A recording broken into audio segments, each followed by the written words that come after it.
The Giant Puppeteer. The Giant Puppeteer operates through control rather than physical attack. It does not chase, strike, or pursue targets in a conventional sense. Instead, it manipulates human bodies from a distance, treating people as if they were marionettes suspended on invisible strings. Once affected, individuals lose voluntary control of their movements while remaining fully conscious. The critical mechanism is neurological interference. The entity does not overpower victims through strength, but through signal-like influence. Muscles still function normally, but decision-making is overridden. Victims walk, gesture, and act according to imposed commands, not personal intent. In practical terms, the body remains operational while autonomy is removed. Descriptions of the entity consistently emphasize its arms and hands. It is depicted as a towering humanoid figure with elongated limbs and exaggerated fingers that appear to twitch or hover above populated areas.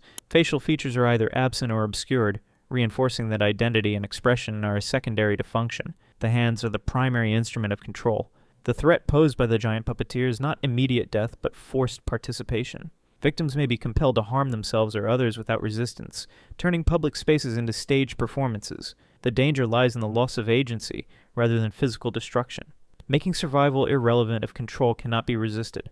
The Wildfire Giants. Wildfire Giants manifest during active wildfire conditions, appearing as massive humanoid silhouettes formed from flame, smoke, and heat distortion. Their emergence is tied to environments already destabilized by fire, where visibility is reduced, air quality is compromised, and evacuation routes are unreliable. Their behavior is passive but catastrophic. They do not pursue individuals or react to human presence. Instead, they move slowly through burning landscapes, and anything in their path ignites or collapses due to extreme heat. The destruction they cause is a byproduct of their existence, not a deliberate attack. The scale of these entities eliminates conventional escape logic. Roads, rivers, and fire breaks that might normally slow a wildfire offer no protection. A single step can span large distances, allowing them to cross terrain faster than people can relocate, even with advance warning.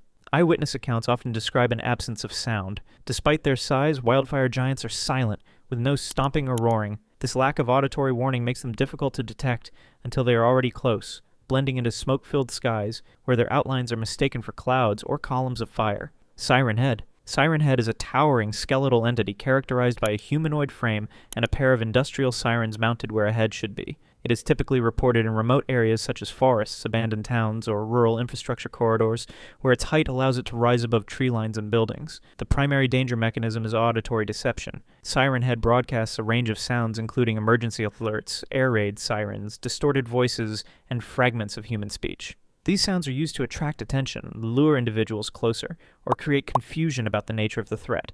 The entity does not rely on speed, but on misdirection. Once a person approaches, the size disparity becomes decisive. Siren Head's limbs are elongated and powerful, allowing it to grab or crush targets with minimal effort. Because it blends into environments filled with poles, towers, and industrial structures, it often goes unnoticed until movement reveals it. The entity's behavior suggests predatory intelligence. Sound patterns change based on proximity, indicating awareness of human reactions. It does not broadcast constantly, implying deliberate use of noise rather than random emission. The combination of scale, camouflage, and psychological manipulation makes avoidance difficult once detection occurs. Cartoon Cat.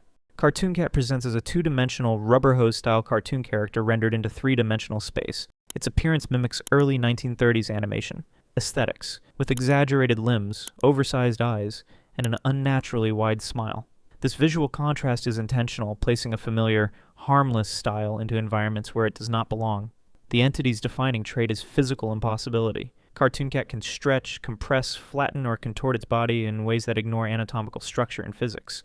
It can pass through narrow gaps, elongate limbs across large distances, and reshape itself instantly. These abilities remove any meaningful concept of barriers or safe distance. Unlike entities that rely on stealth or confusion, Cartoon Cat actively pursues targets for amusement.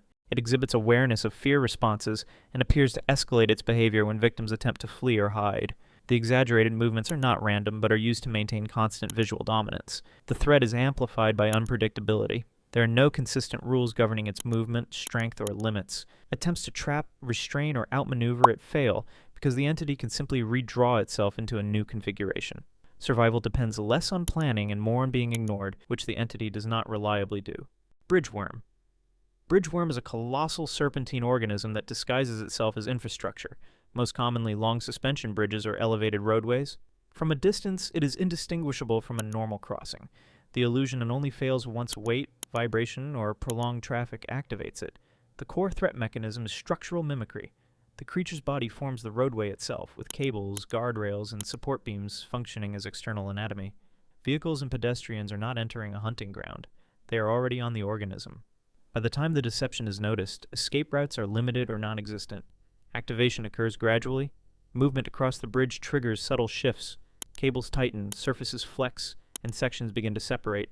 This is not immediate collapse. It is controlled reconfiguration. The bridge worm adjusts its body to funnel traffic toward central points where capture becomes unavoidable. Consumption is indirect. Victims are swallowed through openings that resemble structural failures as sinkholes or broken asphalt. From an outside perspective, it appears as a catastrophic bridge accident. This makes detection difficult, as disappearances are attributed to engineering failure rather than predation. Long horse. Long horse is a tall, skeletal entity distinguished by an extremely elongated neck ending in a skull-like horse head. Unlike most giant entities, it is not inherently aggressive. Its presence is typically reported indoors, or in confined spaces, where its size is incompatible with the environment, creating immediate visual unease.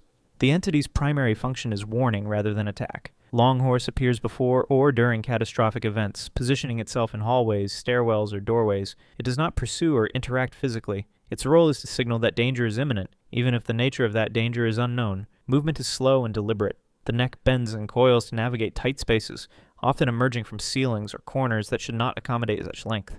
This unnatural navigation reinforces the sense that normal spatial rules are being bypassed, even though no direct harm is inflicted. The threat associated with Longhorse is indirect. Ignoring it often precedes disaster, while acknowledging it does not guarantee safety. It does not explain what is coming, only that something is. The entity functions as a visual omen rather than a predator, offering awareness without solutions. Lighthead. Lighthead is a towering humanoid entity whose head is replaced by a massive floodlight assembly. It is typically sighted in open fields, industrial zones, or rural outskirts where artificial lighting already exists, allowing it to blend into utility structures at a distance. The defining hazard is exposure. Lighthead emits an intense, focused beam that functions less like illumination and more like inspection. Individuals caught in the light report disorientation, loss of depth perception, and an inability to determine distance or direction. In simple terms, the light does not help you see. It removes your ability to understand what you're seeing. Prolonged exposure escalates the effect. Victims experience vertigo, motor impairment, and temporary paralysis, suggesting neurological overload rather than physical injury. The body remains upright, but coordination fails, turning escape into a slow, uncoordinated process that the entity does not need to rush. Behaviorally, Lighthead does not chase. It repositions to maintain line of sight, adjusting its stance to keep targets illuminated. This makes running ineffective since the threat is not proximity, but visibility. As long as you are seen, you are affected. Breaking news. Giant. The breaking news giant manifests through television broadcasts rather than physical environments. It appears during emergency interruptions, weather alerts, or news bulletins, where its image replaces or corrupts standard reporting. The key distinction is that the entity does not emerge into the world. It inserts itself into information streams. The threat mechanism is informational dominance. Viewers are not harmed by the broadcast signal itself, but by prolonged exposure to the entity's image and messaging. Reports describe fixation, inability to look away, and escalating anxiety that persists after the broadcast ends. The danger lies in sustained attention, not a single viewing. Visually, the entity is depicted as an immense humanoid figure looming behind anchors, weather maps, or city footage. Scale is intentionally inconsistent. Buildings shrink, horizons bend, and perspective collapses, making it impossible to judge distance or size. This distortion reinforces the sense that normal spatial rules no longer apply. The entity does not deliver warnings or instructions. It interrupts without explanation and leaves without resolution. The absence of clear intent is deliberate. The longer viewers attempt to interpret what they are seeing, the deeper the psychological impact becomes. Understanding does not provide safety. It prolongs exposure. Country road creature. The country road creature is an elongated, multi-limbed entity that inhabits rural highways and isolated roadways, particularly in areas with minimal lighting and long stretches of uninterrupted visibility. It is often mistaken at a distance for fencing, trees, or road debris until movement breaks the illusion. Its primary advantage is scale manipulation. The creature positions its body across or alongside roads in ways that distort depth perception. Drivers misjudge distance and speed, believing the road ahead is clear when it is not. By the time headlights fully illuminate the entity, stopping distance is insufficient. The creature does not rush or chase vehicles. Instead, it relies on forced interaction. Cars pass beneath or into parts of its body, resulting in collisions that appear accidental. From an external perspective, these incidents resemble loss of control crashes caused by fatigue or poor visibility. What makes the country road creature particularly dangerous is plausibility. There are no dramatic attacks or overt movements. Everything about the encounter aligns with ordinary driving errors. This allows the entity to operate without drawing attention, as its effects are consistently explained away as human failure rather than external threat. The Wandering Faith Giant. The Wandering Faith Giant appears as a colossal humanoid figure constructed from religious symbols, architecture, and iconography, drawn from multiple belief systems.